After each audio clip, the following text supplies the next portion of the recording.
Never moved from that time. As I became successful, I kept on adding more doctors. Today we are 20 of us. And we increased our, the geographic, platform in the sense that we have now 80-mile radius that we are providing the care. And we have 9 locations.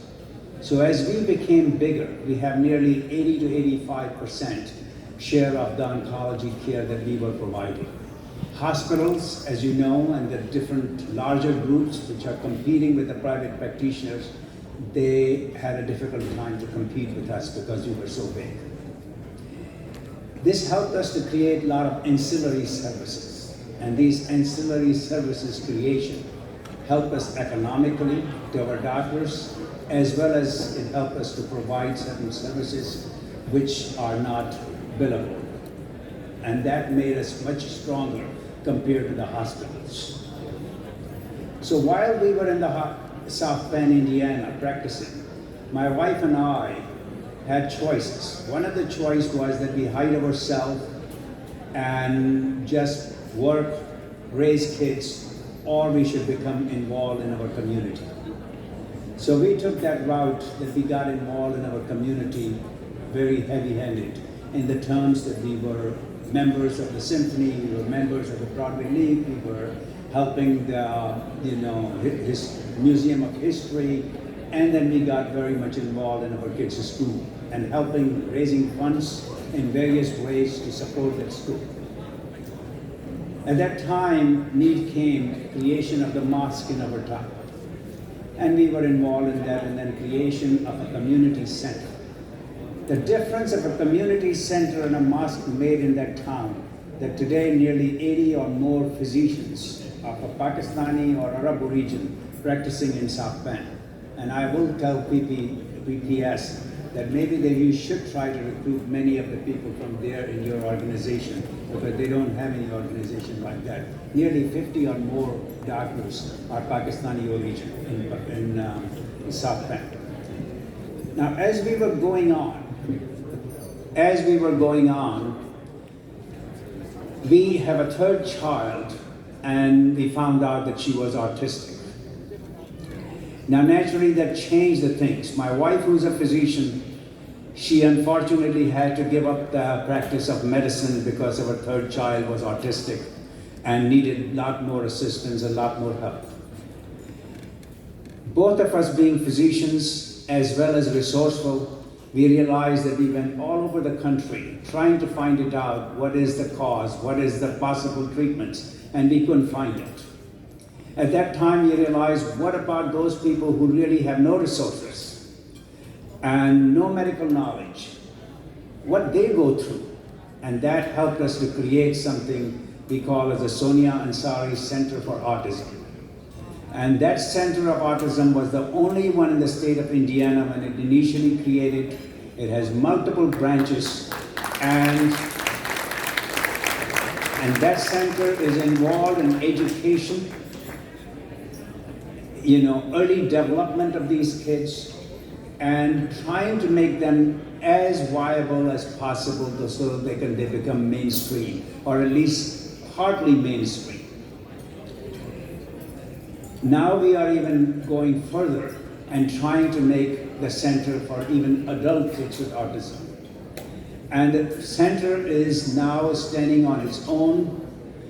It has been 17 years since the center has been created, and we have a fundraiser that we do once a year for this center.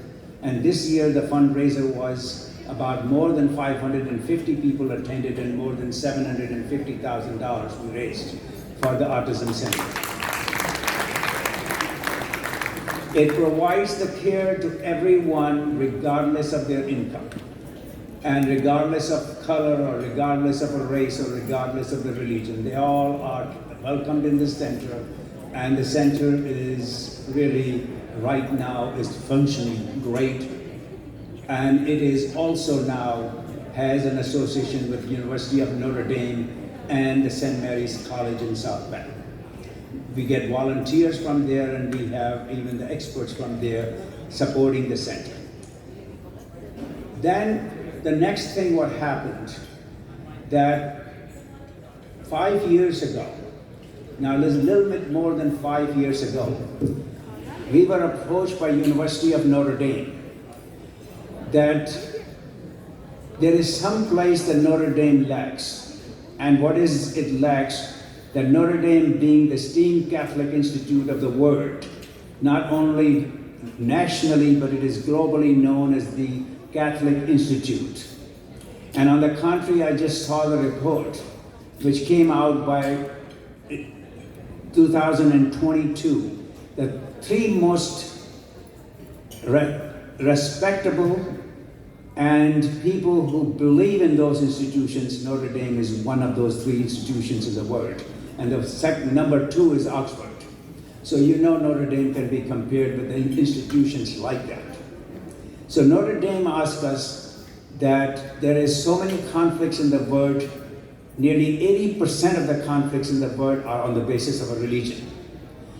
And we cannot solve those conflicts very well because we are only Catholic Institute. We do not have any scholarly approach beyond Catholicism. We want to be an institute of the world religions. Naturally, Catholicism will stay there mainstream, but we also want to have a scholarly approach to the other religions, especially Islam. Because Islam is in the areas where there is significant conflict. This Africa to the Asian countries where Notre Dame is there. They have schools there, they have church there, but they cannot solve their issues. And that brought the institute called as Rafat and Zareen Ansari Institute on Global Religious Engagement. It is 5 years has happened in that institution, and that institution is based on religious dialogue. It is based on coexistence. It is based on understanding each religion. It's not based on Islam only. It is based on every religion. On the contrary, there is a professor on Buddhism we hired just recently. Okay. And we are still looking for, professor on Hinduism, professors in different religions, so that we can very much sit down and talk about it.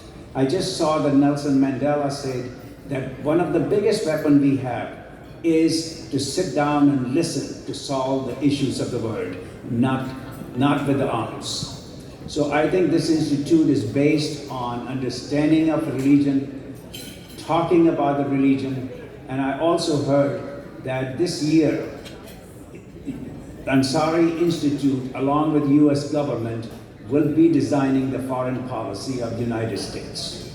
So the Institute is involved in many things. Now, I wrote down some of the topics that what are the things that Institute is involved. And, one of our directors sent me this information that that Institute is involved in education. Now, education is that Ansari Institute is part of the School of Global Affairs. And a global affairs by itself is an institute under which there is 9 other institutions.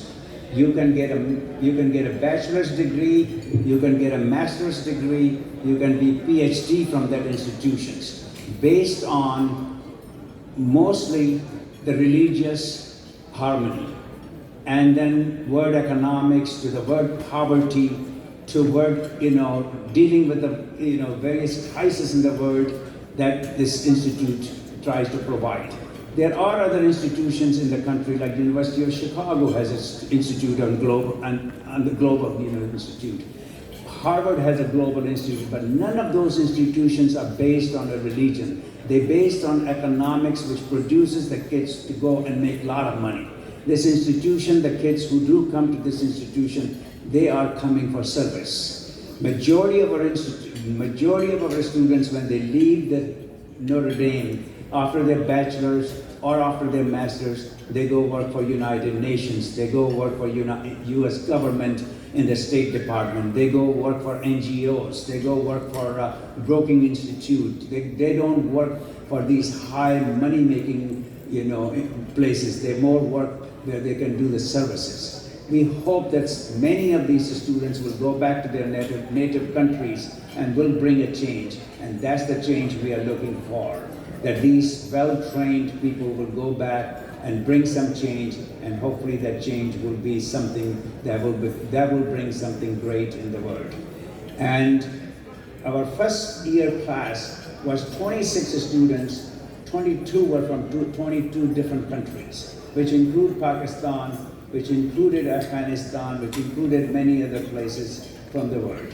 One of the students just said in one of the videos that I saw that, and he's on our scholarship, that there was no chance if he wasn't getting the scholarship, he could have been at Notre Dame. He didn't even imagine that he could be even in the United States. Now he is a student at Notre Dame getting his master's. So I'm going to stop there. I'm not going to be somebody in between my talk and the food. So if there is any questions regarding the Institute, I'll be glad to answer.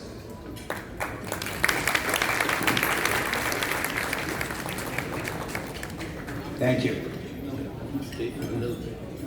We will keep you interrupting the meal for a minute because people have started anyway. So, Asif, can you come over here? Because, you know, there is a great collaboration between Chicago Medical Society. So, Ted, can you also come? The one who made first Pakistani-American president of Chicago Medical Society. And I know, looking at this room, I always say I won't be the last one because I see so many vibrant leaders here who will continue this tradition. So, and PPS and Chicago Medical Society has been working very closely. Like we were able to get physicians who had USMLE Part 1, 2, 3 to be able to get work as registered physicians. And it is a great success. The Governor Pritzker has agreed upon that. PPS played a major role, Chicago Medical Society played a vibrant role.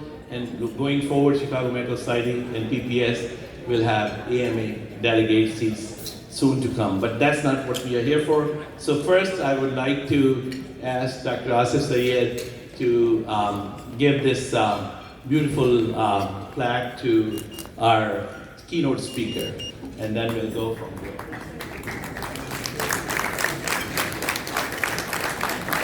Give me a second.